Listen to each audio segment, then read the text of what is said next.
Good afternoon. Just before I came up, I wanted to let you know that we're monitoring the severe weather that's going through Louisiana at this time. The President's aware of the situation and is going to be reaching out to local and state officials throughout the day. Also, yesterday evening, the President concurred with the FEMA Administrator's recommendation to approve Governor Bryant's request to add public assistance to the previously issued major disaster declaration in Mississippi.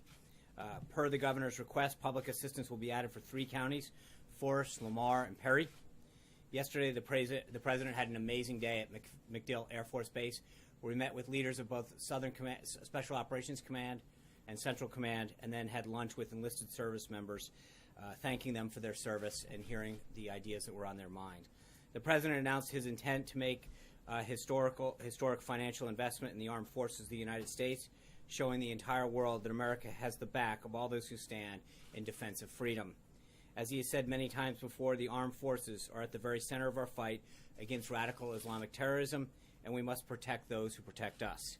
The President kicked off today with a listening session of county sheriffs from around the country.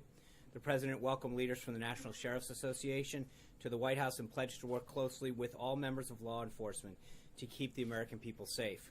He assured the sheriffs that the Trump administration will make every effort to stop drugs and crime from flowing into the country, put an end to the opioid epidemic, secure the borders, to keep terrorists out, and strengthen the bonds between state, local, and federal law enforcement agencies.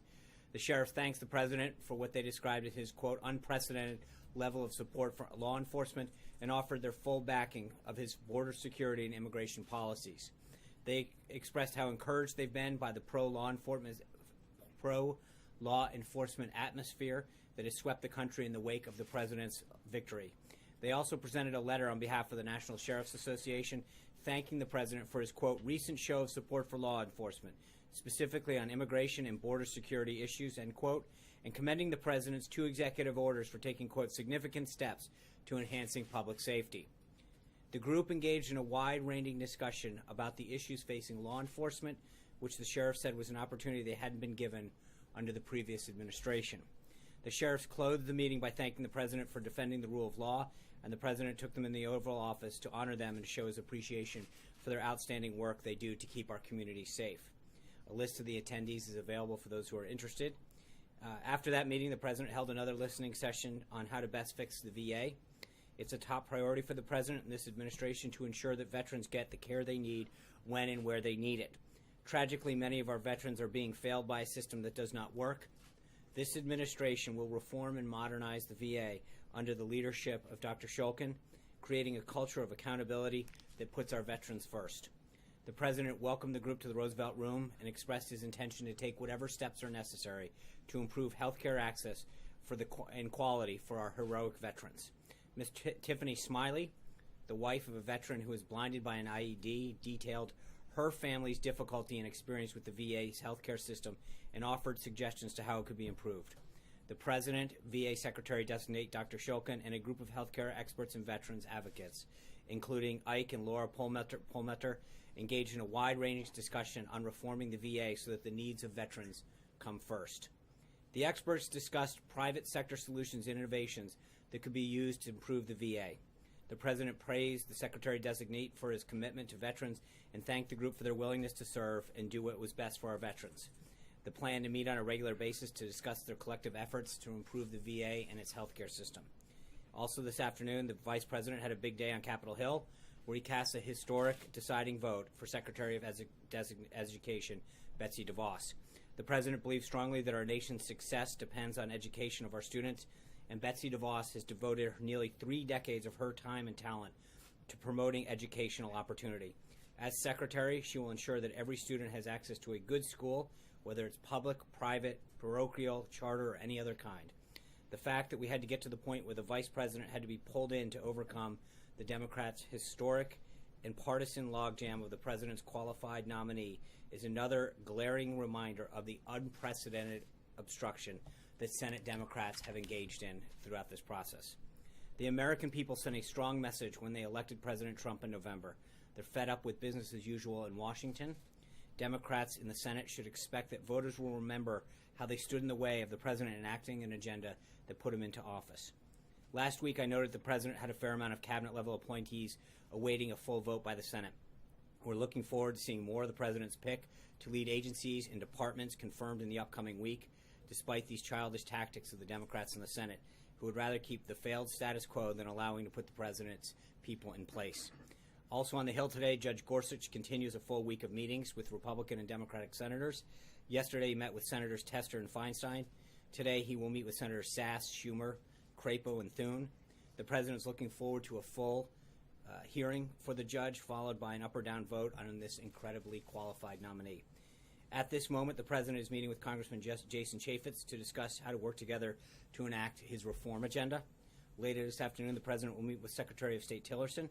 The president was obviously pleased to welcome and confirm swear-in Secretary Tillerson in the Oval Office last week, and he's pleased the secretary is now able to bring his unique skill set and deep insights to the important work of the State Department. Following his discussion with Secretary Tillerson, the president will have calls with Prime Minister Rajoy of Spain and President Erdogan of Turkey. We'll, of course, have readouts of both of those calls when they're completed. This evening, the president will host young officers from the United States Army Special Forces qualification course in the Oval Office. As the president said yesterday, members of our military and their families are our nation's heroes. It is one of his top priorities to ensure that the men and women of our armed forces have the tools, equipment, and resources they need to execute their mission successfully. The president is looking forward to conveying his gratitude and support to these young, brave captains. Later this evening, around 6 o'clock, the Ninth Circuit Court will hold oral arguments per its order from yesterday. I want to quickly run down what we can expect to happen tonight. A career attorney from the Department of Justice will present an argument in defense of the president's order. And to be clear, all that's at issue tonight is the hearing is an interim decision on whether the president's order is enforced or not until the case is heard on the actual merits of the order. It's a simple status quo versus anti-status quo decision. This is just like the case in Boston, which started as a temporary restraining order. There, once we were able to explain our position, the court lifted the order and held that the president's executive order could take effect. As I've stated before, 8 U.S. Code 1182 gives the president constitutional authority for this executive order. It says, quote, whenever the president finds that the entry of any aliens or of any class of aliens into the United States would be detrimental to the interests of the United States, he may by proclamation, and for such period as he shall deem necessary, suspend the entry of all aliens or any class of aliens as immigrants or non-immigrants, or impose on the entry of aliens any restrictions which he may deem appropriate. We look forward to a final decision on the merits of this soon. Looking ahead, I know a few have been asking about more details on Prime Minister Abe's visit later this week. As previously announced, he will visit the White House for meetings on the 10th of February. The president has also invited him down to Mar-a-Lago, and the two leaders will travel there for the weekend. This is a testament to the importance the United States places on the bilateral relationship and the strength of our alliance and the deep economic ties between the United States and Japan. Needless to say, the president's looking very much forward to welcoming the New England Patriots to the White House to celebrate their 5th World Championship. It was obviously a spectacular game. Lastly, we have our eyes on Kabul today following the tragic suicide bombing that killed at least 19 Afghan civilians and wounded 14. Just this morning, General Flynn spoke with the Afghan National Security Advisor to reaffirm our continued support for Afghanistan and for our strategic partnership. We condemn this cowardly attack in the strongest possible terms, and we commend the Afghan security forces for their rapid response. We also reaffirm our support to the Afghan government as they work to defend their people and against enemies of peace. And with that, I'll take your questions. David Jackson. Sean, the list of 78 terrorist attacks that you released last night, it looked like it had been prepared well in advance. I mean, was that already on hand when President Trump made his comments, or did you do it afterwards? And why did you release it? Well, I think the answer was we had been getting questions as to what the president's remarks were. We wanted to be very clear that there are a lot of examples between 2014 and 2016 that have occurred, and many of them haven't gotten the attention that they have deserved. It's becoming too often that we're seeing these attacks not get the spectacular attention that they deserve, and I think it undermines the understanding of the threat that we face around this country. The reason that the president acting in so many of the ways that he has with executive order and otherwise, the discussions that he had down at CENTCOM and SOCOM yesterday, are because he cares about making sure that we don't have attacks in this country, that we're protected, that we're ahead of the curve. And I think what we need to do is to remind people that the earth is a very dangerous place these days, that ISIS is trying to do us harm, and that the president's commitment is to keep this country safe. And I think part of this is to make sure that the American people are reminded how prevalent some of these attacks are and how much time and attention they have or have not gotten. But more importantly, to make sure that they understand the unwavering commitment that the president has and the actions they will take to keep the country safe. Did the list put together after his Yes. comments? Yes. After his comments. Trey. Thanks, Sean. On the call with Turkish President Erdogan later today, does President Trump intend to discuss plans for Syrian safe zones, and does the president expect Turkey to help create those zones? I think we'll have a readout for you on that. I don't want to get ahead of the two leaders' calls. Alexis, Real Clear Politics. Oh, Sean, I have two questions for Yep. you. You were mentioning that voters are going to remember how senators voted on the president's cabinet nominees. Two Republicans voted against Betsy DeVos, Senators Collins and Murkowski. Did the president reach out to either of them, and will he not forget what Republicans did in that particular nominee situation? I think that, look, the president's been very clear. It's not Republicans that have stood in the way of this nomination of all of these qualified individuals. It's been Democrats that have stalled over and over again, not attending hearings, trying to use every delay tactic possible. It's those people that have a problem, and I think that's the message that the party has missed on the Democratic side, and I don't think that, wouldn't paint that with a broad brush, because I think it's Senate Democrats, frankly, that haven't gotten the message. Reached out to them. Our team has been in contact with the entire Senate team to make sure that they understand and that they've had visits as requested. But we have been in constant contact with the Senate, the members of the Senate, their staffs. Our legislative affairs team has had an extremely robust schedule of meetings with their teams to make these nominees available to them. But I think the broader issue, again, and with all due respect, I think it's interesting that we're focusing on the votes of two Republicans when you look at the spectrum of antics that have gone on in the Democrats. I mean, the tactics that they have done over and over and over again to delay, not show up to hearings, do filibuster to the extent that they can, run the clock out. It's not Republicans that have a problem here, Alexis. It's the Democrats that continue to do this. The question has to do with the president's remarks about the Affordable Care Act in his interview on Sunday.